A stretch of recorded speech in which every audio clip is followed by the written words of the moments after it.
রাজনীতি করি।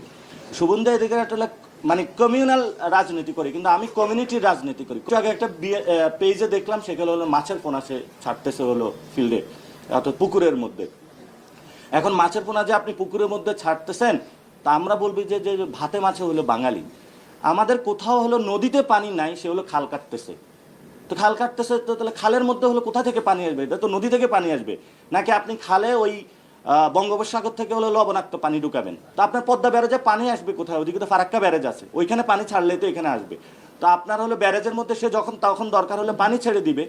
পানিটা এখানে সব এনভায়রনমেন্টালিস্ট থেকে শুরু করে যারা জাতীয় প্রকৌশলী রয়েছে তারা বলতেছে পদ্মা ব্যারেজের বড় ধরনের এখানে হলো যে ইনভেস্টমেন্ট আমরা করতেছি, সেই ইনভেস্টমেন্ট হলো ফাও একটা ইনভেস্টমেন্ট হবে।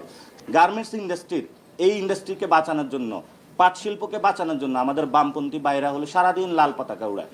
কই চামড়া ইন্ডাস্ট্রি বাঁচানোর জন্য তো হলো তারা কখনো লাল পতাকা উড়াইতে দেখি নাই। ফলে তো আমরা মনে করি তারা যে রাজনীতি এখানে করে, সে রাজনীতিটা হলো একটা গোষ্ঠী কেন্দ্রিক এবং একটা গোষ্ঠীকে বাংলাদেশ থেকে খারিজ করার জন্য। অনেকে আমাকে বলে আমি নাকি শুভেন্দু অধিকারের মতন রাজনীতি করি। শুভেন্দু অধিকারী একটা মানে কমিউনাল রাজনীতি করি, কিন্তু আমি কমিউনিটির রাজনীতি করি। কমিউনিটির রাজনীতিটা হলো আমাদের এখানে একটা বড় মুসলিম জনগোষ্ঠী রয়েছে, আমি তাদের পক্ষে দাঁড়াচ্ছি এই জন্য তাদেরকে অধিকাংশ তাদের অধিকার থেকে হলো তাদেরকে বঞ্চিত করা হচ্ছে, তাদের অর্থনৈতিক থেকে শুরু করে। আপনি দেখেন এখন কোথাও আলেমদেরকে হলো যারা কওমি থেকে যারা পড়াইতে পারে, যারা ইসলাম চর্চা করে, যিনি জানে, তাকে হলো কাজী নিয়োগ দেওয়া হয় না। কাজী হওয়ার শর্ত হলো ওলামা দল করতে হবে। বিভিন্ন জায়গায় কাজীদেরকে ওলামা দল থেকে নিয়োগ দিতেছে। শুধু এটা নয়, আপনার মসজিদগুলোতে যারা নিয়োগ দিতেছে ইসলামিক ফাউন্ডেশনে, সেখানে হলো যারা আলেম, যারা বিজ্ঞজন, তার ক্রাইটেরিয়া না। আপনি বিএনপি করছেন কিনা, তাহলে আপনি ইসলামিক ফাউন্ডেশন হলো নিয়োগ পাবেন। আপনি বিএনপি করছেন কিনা হলো তাহলে সরকারি মসজিদগুলোতে নিয়োগ পাবেন। তাহলে প্রত্যেকটা জায়গায় হলো ইসলামিক যারা আছে মুসলমানদেরকে আপনি খারিজ করতেছেন এবং তাদেরকে বলতেছেন আমি তোমাদের পক্ষে আছি এবং তোমাদেরকে এগিয়ে আসতে হবে।